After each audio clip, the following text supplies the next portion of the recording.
예, 오늘 이 말씀을 언뜻 보면 되게 어려워요. 그리고 사실은 이 6, 7장에는 이제 좀 본격적으로 본론적인 메시지인데요. 이제 뭐 또 이것도 제가 아는 대로 또 쉽게 가야 되겠죠. 배경을 알아야 지금 이 상황이 어떤 상황인가를 알아야 이 본문이 이해가 가요. 그래서 우리 장로교인들은 그냥 이 하나님의 말씀은 축자영감살이다. 그래서 그냥 말씀 하나하나가 다 하나님의 영감으로 됐어. 응? 그렇기 때문에 이 다 하나님 말씀이야. 이렇게 이제 그냥 믿고 가기 때문에 모든 걸 다 그냥 하나님의 말씀으로 상황 무시하고 나이 무시하고 계절 무시하고 환경 무시합니다. 그러다 보니까 우리가 종종 그런 세계 그런 착각 속에 사는데 다윗 하면 무조건 물맷돌 돌렸던, 그리고 아브라함 하면 나이 많은, 고정관념이 딱 있어요. 그것처럼 말씀을 딱 보면 다 무슨 그냥 다 고정관념. 그래서 심하면 불 하면 무조건 뭐 성령, 그리고 뭐 뱀 하면 무조건 나쁜 거, 이렇게 이제 고정관념으로 가는데 그 굉장히 위험하거든요. 근데 사실은 어쩔 수 없어요. 그렇게 배워왔기 때문에. 그러면 이 말씀도 7장도 그런 관념으로 보면 이게 도저히 풀리질 않아요. 근데 이거를 풀기 위해서는 당시의 상황을 먼저 이해를 해야 됩니다. 지금 이 누구에게 쓴 글이라고요? 히브리인들이요 라고 했잖아요. 그러면 지금 이거는 1차적으로는 유대인들에게 쓴 글이란 말이에요. 그러면 특히 히브리 사람들에게 썼다, 이 말은 뭐냐면 율법의 메인 사람들이에요. 그리고 유대인들이라고 하는 이 정통, 우리가 최고고, 그 다음에 유대인들이 가지고 있는 어떤 그 종교적인 습관이 있었어요. 그게 뭐냐면 성전 중심. 근데 성전의 중심에는 누가 있냐면 대제사장이 있었습니다. 대제사장. 그래서 대제사장만이 지성소에 들어갈 수 있다, 이렇게 생각을 하고 다른 사람은 못 들어간다. 근데 대제사장은 어디서 나오느냐? 야곱의 12아들 중에 네위라는 아들이 있었습니다. 네위라는 아들이 있었는데 이 네위라는 아들을 제사장의 계열로 만들어 버렸어요. 제사장이야, 너는 앞으로 이제 12지파 중에서 한 지파, 너는 무조건 저기만 해. 저기 성전 일만 해. 그리고 너희 그 네위 지파 중에 쭉 또 뭐 첫째 아들 둘째 아들도 있었을 거 아니에요. 네위에게도. 그 중에 아론의 계열은 대제사장 일을 해. 아론의 계열. 그리고 다른 지파들은 다른 또 아들들은, 다른 아들들은 제사장 직무를 해. 그 다음에 이제 또 다른 아들들은 그 다른 또 아들들이 있을 거 아니에요. 그 아들들에서 순서를 정하는 거예요, 이렇게. 그래서 그럼 점점 많아지죠, 이제 아들들이. 그 계열들이 그러니까 많아지잖아요. 그러니까 순서를 정하는 거예요. 근데 그 순서에는 또 이제 막 역사가 막 흘러가니까 또 엄청 많아졌을 거 아니에요. 저희 예를 들어서 제 최씨의 그 처음에는 최송년이라는 그분이 한 번 딱 처음에 있었는데 이렇게 하다 보니까 지금 제가 25대 손인가 6대 손이 되는데 엄청나게 많을 거 아니에요. 저희 손도. 그러니까 이제 또 계열을 따는 거예요. 또 저희의 이제 또 아들들도 또 이렇게 순서를 찾는데 거기서 그 계열별로 뽑아가지고 24번에 이제 그 성전에 들어갈 수 있는 순서를 뽑습니다. 그게 24반차라고 하거든요. 뽑는 거예요.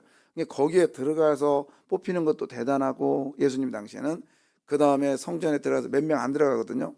그러니까 들어가가지고 일하는 것도 어마어마하게 대단한 거고, 그 다음에 들어갔다가 빨리 나와야 되는 거예요. 왜? 다음 순서에 가야 되는데. 그러니까 안 나오면 이게 골치 아픈 거예요. 그 중에 한 사람이 들어갔는데 안 나와요. 밖에서 이제 안달하는 거예요. 근데 안 나와. 그게 누구냐면 세례 요한의 아버지 사가랴였어요. 그게 이제 들어갔다가 하나님을 계속 천사하고 얘기하느라고 안 나왔단 말이에요.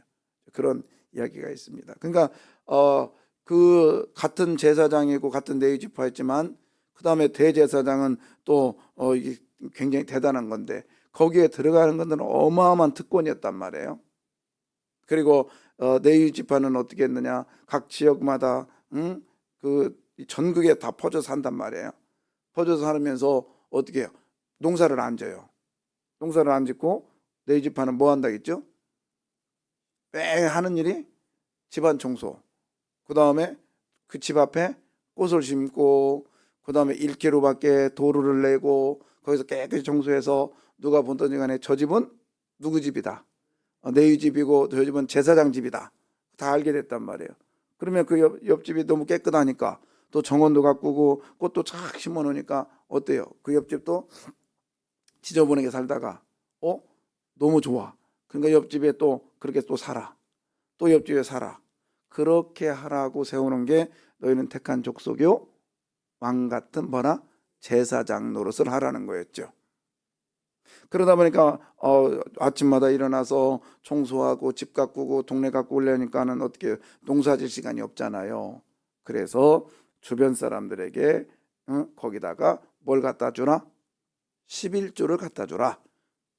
그래서 이제 11조를 받으면 나도 11조를 또 드려야 된다겠죠. 내가 받았어. 근데 내가 보니까 나는 좀 인기가 좋아.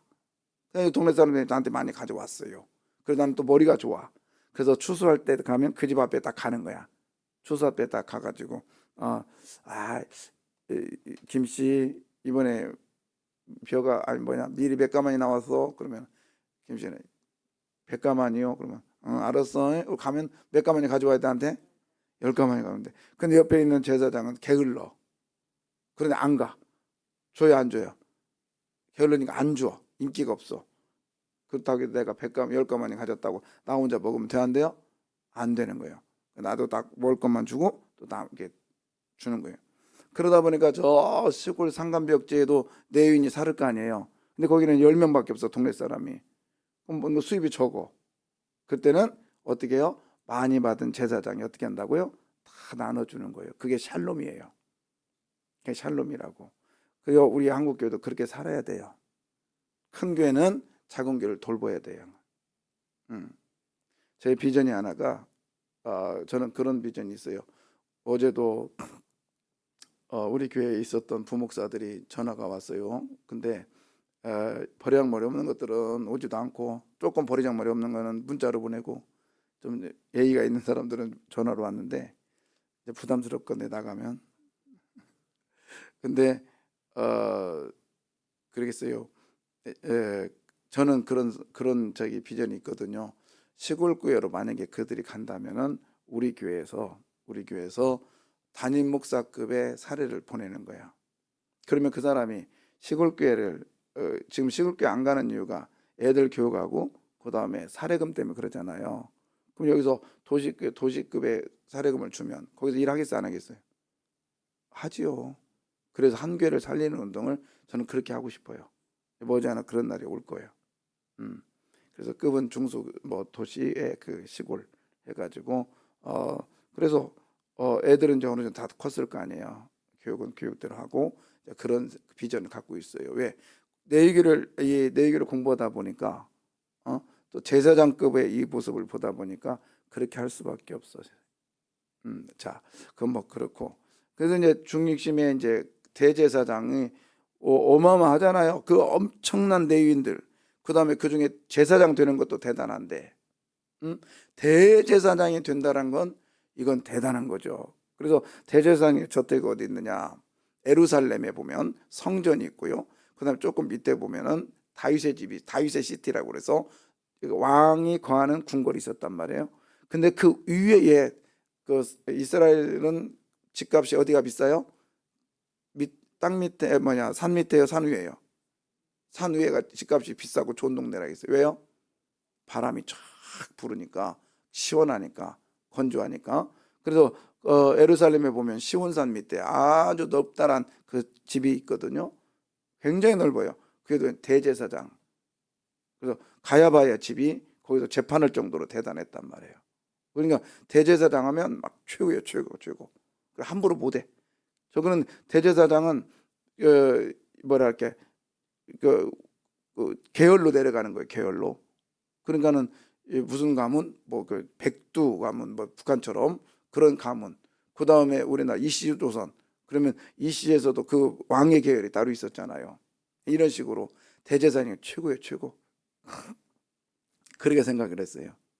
근데 지금 그러면서 이제 쭉 하는데 이제 대제사장은 하나님과의 어떤 그 관계를 이어준다고 했잖아요. 이제 그들이 생각하는 건 그래서 대제사장 그 다리 역할을 놓는 역할도 하고 막 그런다고 했잖아요. 근데 그러다 보니까 하나님께 가려고 하면 제사장이 이렇게 대제사장이 다리를 놔줘야 돼. 이렇게 생각을 했는데 갑자기 히브리서에 딱 그러는 거예요. 아니야. 예수님만이 대제사장이야. 딱 그러는 거예요. 그러니까 히브리 사람들이 이제 헷갈리기 시작한 거예요.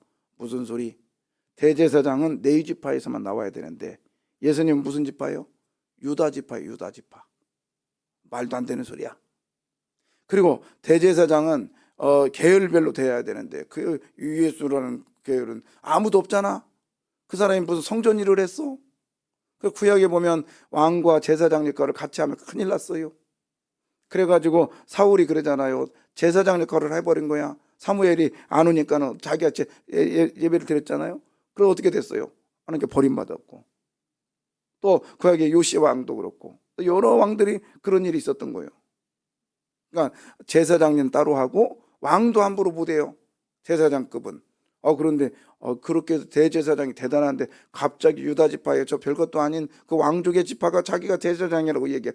저 예수가 대제사장이라고 얘기하는 거예요. 그러니까는 이 사람들이 이제 헷갈리기 시작한 거예요.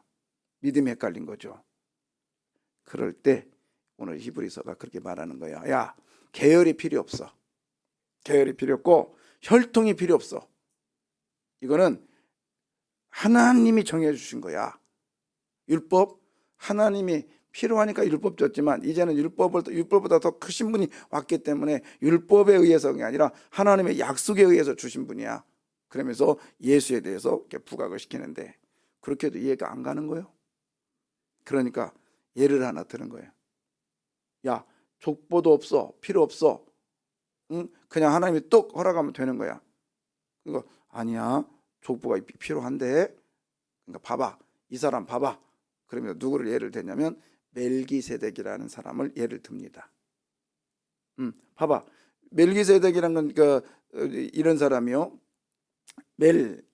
멜기세덱에는 멜기라는 것은 말락 그래가지고 왕이라는 뜻입니다. 그 다음에 세덱이라는 뜻은 제데크 해가지고 찌라카 해서 의라는 뜻이에요. 그래서 의의 왕 이런 뜻이 있거든요. 그런데 자 봐봐. 멜기세덱 예를 들을게. 멜기세덱 갑자기 이제 멜기세덱도 얘기를 해줄게요. 창세기에 이제 소돔왕이 이렇게 있으면서 저 위에 이제 다섯 왕과 이게 싸우게 됩니다. 그때 이 소돔에 와가지고 살고 있는 사람들을 다 끌고 가요. 저 위로. 그 중에 끌려간 포로가 아브라함의 조카 롯이 있었어요. 그러니까 조카 롯이 끌려갔다는 소리를 듣는 거예요. 식구들하고. 그러니까 어떻게 했냐면 그때 당시 아브라함이 집에서 그렇게 했던 가병 318명을 데리고 밤에 올라갑니다. 저 위에까지 올라가서 다다다닥 치고 그리고 승리해서 돌아오는 거예요. 그때 당시에 전쟁에 승리하면 전리품을 다 가지고 오거든요. 그래서 와서 막 룰룰 말하고 오는데 갑자기 왕이 딱 한 사람이 나타나면서 아브라함에게 당신에게 축복이 있을지어다 딱 그러는 거예요. 그러니까 원래 이 축복은 큰 자가 작은 자에게 주는 거거든요. 그러니까 당신에게 축복이 있을지어다 그러니까 아브라함이 너무 감사한 거예요. 그 얘기를 들으니까. 그러니까 지금 하나님으로부터 축복을 받았는데 또 내가 축복을 받는다니 너무 고마운 거야. 그러니까 이 밑에 사람은 전리품을 누군가에게 주게 돼 있거든요. 신에게. 근데 축복하니까 10분의 1을 준 거예요. 멜기세덱한테. 멜기세덱이 딱 받고 그에게 또 축복을 선언하죠. 그때 멜기세덱을 보니까 이 사람은 왕도 되고 제사장도 했던 거예요. 갑자기 나타난 거야. 근데 그건 이스라엘 사람이 아닌가 봐요. 왜? 아브라함 시대니까. 그러니까는 와 갑자기 나타났어요. 근데 이상한 거야. 갑자기 나타난 거야. 족보도 없어. 그러니까 이 사람이 부모가 누군지도 기록되어 있지 않아. 그 다음에 자식도 없어. 기록되어 있지 않아요. 그래서 이스라엘 백성들이 이상하게 이거는 대제사장이 이런 분이 있었다? 계속 연구를 한 거예요. 계속. 그래서 이 문헌에는 멜기세덱 문헌이 되게 많아요. 그래서 이 사람들을 본격적으로 연구한 사람이 누구겠어요? 제사장급들이 연구를 했을 거 아닙니까? 그게 뭐냐면 에세네파, 즉 군남 공동체가 이 사람 대해서 연구를 엄청 한 거예요. 그러면서 이제 이스라엘 백성들이 갸우뚱한 거죠. 야, 내위부터 그 제사장이 있었는데 그 전에는 없었는데 멜기세덱이라는 거 보니까 유대인이 아닌 것 같은데 유대인 같고 히브리 사람이 아닌 것 같은데 히브리 사람 같아. 근데 이 사람이 왕이자 대제장급을 했네. 그 의문이 있었는데 구약에는 안 된다고 했는데 갑자기 왕도 되고 제사장 된다는 사람이 딱 나타나니까 이거 이제 여기 연결을 짓는데 이게 막 헷갈리기 시작한 거죠. 그때 히브리 기자가 봐라, 멜기세덱도 그랬잖아. 그 사람 레위 족속이 아니잖아. 그리고 오히려 아브라함보다 더 높은 짓이 있었잖아. 근데 아브라함이 그에게 드렸다면 아브라함의 후손 중에 누가 나왔어? 이삭이 나왔고, 이삭은 다음에 야곱 나왔고, 야곱 다음에 누구요? 그 중에 레위가 나왔잖아. 레위는 아브라함의 밑에요. 근데 이 위에 있는 분이 멜기세덱에 바쳤다고 하면 레위도 당연히 거기다 바쳐야 되는 거지. 그러니까 거기서 나온 대제사장은 멜기세덱보다 못해. 근데 멜기세덱 연구해봐. 그 사람이 왕도 했잖아. 제사장도 했잖아. 그러니까 그런 룰이 있었으니까 예수도 그런 룰 속에 할 수 있는 분이야. 그걸 설명하기, 이 장황한 설명하기 위해서 이 지금 7장을 허비하고 있는 거예요. 뭐죠? 그만큼 예수님이 중요하시다는 거야. 네, 이거는 이제 제가 만약에 성경 공부를 하게 되면 이거는 제가 1시간 넘게 또 조목조목 가르쳐야 될 내용이에요. 자, 그래 하여튼 그런 식의 예수를, 그런 식의 대제사장을 얘기했는데, 그러면서 대제사장 봐봐. 응? 이거 얼마나 복잡했어. 그래서 켜줘봐요. 한번 둥그리 한번 켜줘봐. 나오나? 제가 이거 갑자기 꺼졌구나.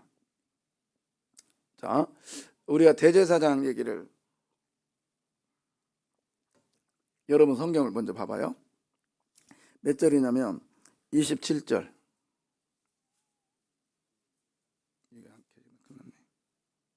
자, 27절 한번 봐봐요. 그는 저 대제사장이 먼저, 그러니까 제사장들을 봐봐. 먼저 자기 죄를 위하고 그 다음 뭐야? 다음은 백성의 죄를 위하여 날마다 제사를 드리는 것과 같이 할 필요가 뭐자? 없다. 그러니까 그는 누구요? 예수님은. 이는 그가 단번에 자기를 드려 이뤘습니다. 자, 그런 뜻이에요. 자, 보세요. 자, 켜줘봐요. 대제사장은 아까 자기를 위해 드렸고 백성을 위해 드렸다고 했잖아요. 그러니까 지성소 지금 들어가는 장면이죠, 저게. 그죠? 몇 번 들어간다고 했어요? 4번. 몇 번? 4번. 첫 번째는 저렇게 숯불과 뭐를 갖고 와? 향을 가지고 들어간다고 했죠. 그래서 이제 들어가 가지고 4번 들어간다고 해서 이렇게 숯불과 향을 가지고 들어갑니다. 그리고 두 번째 나와 가지고 황소를 잡아가지고 거기서 피를 받아서 들어가요. 누구를 위해서? 아까 했잖아. 자기를 위해서. 그러니까는 자기라는 게 뭐냐? 제사장급들을 위해서 하나님께 속죄하기 위해서 저 갖고 들어간다고요. 저걸 뿌려. 그 다음에 들어와서 갖고 나와. 아니, 나오는 게 그냥 나와. 지금 몇 번 들어왔어요? 2번. 그 다음에 3번째 염소의 피를 받아서 또 들어가는 거예요. 누구를, 이건 백성들의 죄를 위해서 뿌리는 거예요. 그럼 몇 번 들어가지? 그리고 나와. 몇 번 들어갔어요? 3번. 그 다음에 4번째 뭐하러 들어가? 그렇죠. 청소하러 들어가는 게 나오죠? 청소하러 들어가는 게 4번. 예, 여러분, 이렇게 4번씩 들어가는 게 번거로웠었다.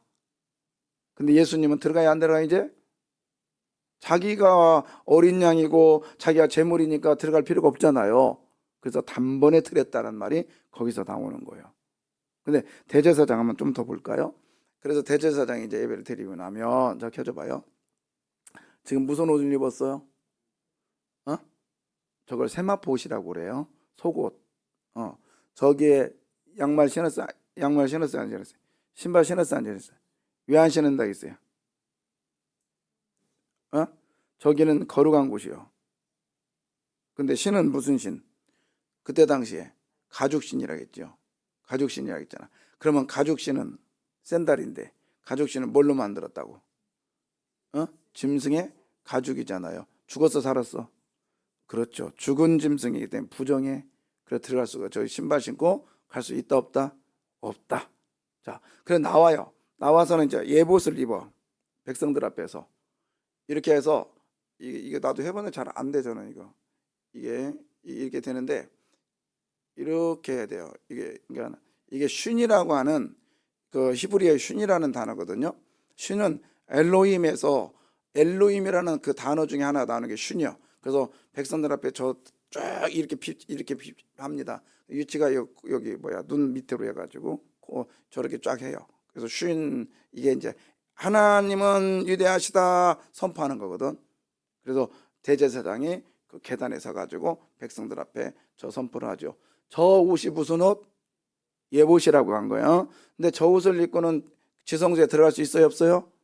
없다. 저건 누구한테만? 백성들 앞에. 그래서 저 옷을 입으면 사람들이 다 저분을 뭘로 봐요? 대제사장으로 보는 거예요. 그러니까 저 옷 입고 길거리에서 오줌 싸면 돼 안 돼? 안 되겠지요. 우리는 예수의 옷을 입었단 말이야. 그냥 누가 봐도 우리를 예수의 옷, 저 옷을 입은 것처럼 보고 있단 말이에요. 그러니까 정결하게 행동할 수밖에 있다 없다? 그렇게 행동해야 된다. 자, 그러면서요. 자, 대제사장 역할을 한다고 이거 한다고 말했잖아요. 저 때도 옷을 무슨 옷을 입어요? 세마포 옷을. 왜? 하나님 앞에서는 속옷, 즉 하나님 앞에서는 의롭게 드러낼 필요가 없단 말이야. 자기의 의를 드러낼 필요는 없어요. 그냥 진실되게 속고 있는 것을 그대로 드러내는 모습. 자, 그 다음에 이제 그 제사장들한테 이게 이제 보세요. 신발 신었어요? 안 신었어요? 안 신었어요. 저 예루살렘 바닥이 뭘로 됐다고요? 흙이요 돌이요?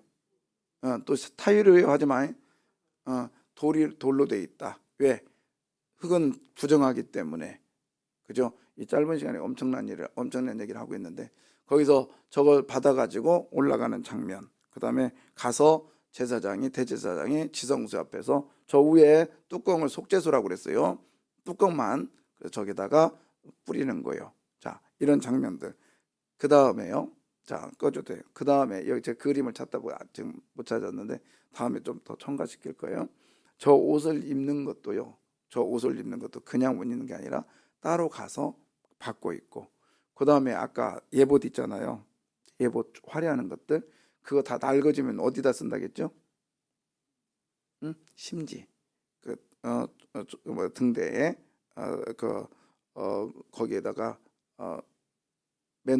메노라에다가 이게 심지를 쓴다고 그랬죠. 그래서 대제사장의 옷은 절대로 아무데나 버리면 안 된다. 이렇게 소중히 생각했던 대제사장인데 지금 예수는 어떻게 해요? 단번에 드림으로 이런 대제사장급보다 훨씬 나으신 분이다. 왜? 봐라, 멜기세덱도 그런 전통이 있었잖아. 그렇기 때문에 예수님도 유다 지파지만 가능해. 그거를 장황하게 설명한 것이 오늘 7장의 내용이야. 7장의 내용이 한마디로 말해서 예수님은 대제사장인데 그것은 혈통으로 나신 분이 아니라 하나님이 지정해 주신 분이야. 할렐루야.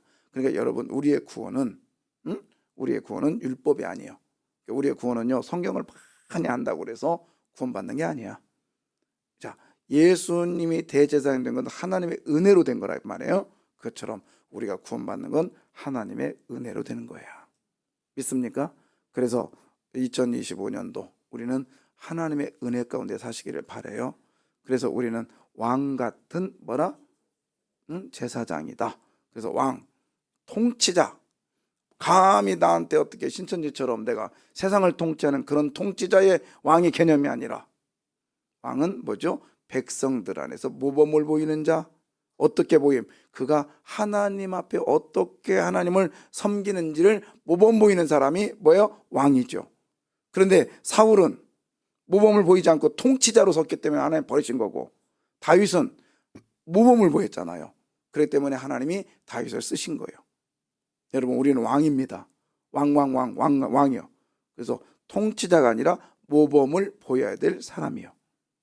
그 다음에 왕 같은 제사장 또한 뭘 보여야 되는 거예요? 모범을 보여야 되는 거예요. 그래서 너희는 택한 족속이요, 하나님 특별히 한 명이 아니라 한 그룹을 부르셨어요. 그러면서 나는 왕이래요. 응? 하나님 앞에, 백성들 앞에 바로 선 왕이랍니다. 그래서 사람들이 나를 쳐다보고 있다고요. 응? 사람들이 나를 따르고 있다고요. 그렇기 때문에 우리는 오늘도 사람들의 모습 속에 사람들의 시선이 나를 보고 있다. 그렇기 때문에 성실해야 됩니다. 더 정직해야 됩니다. 그리고 은혜 속에 살기 때문에 당당해야 됩니다. 그래서 의의 왕이요 살렘의 왕이다. 쯔다크, 하나님의 말씀대로 살아가고 살렘, 샬롬, 그래서 평화를 선포하는 사람이 되기를 바랍니다. 예, 기도하겠습니다.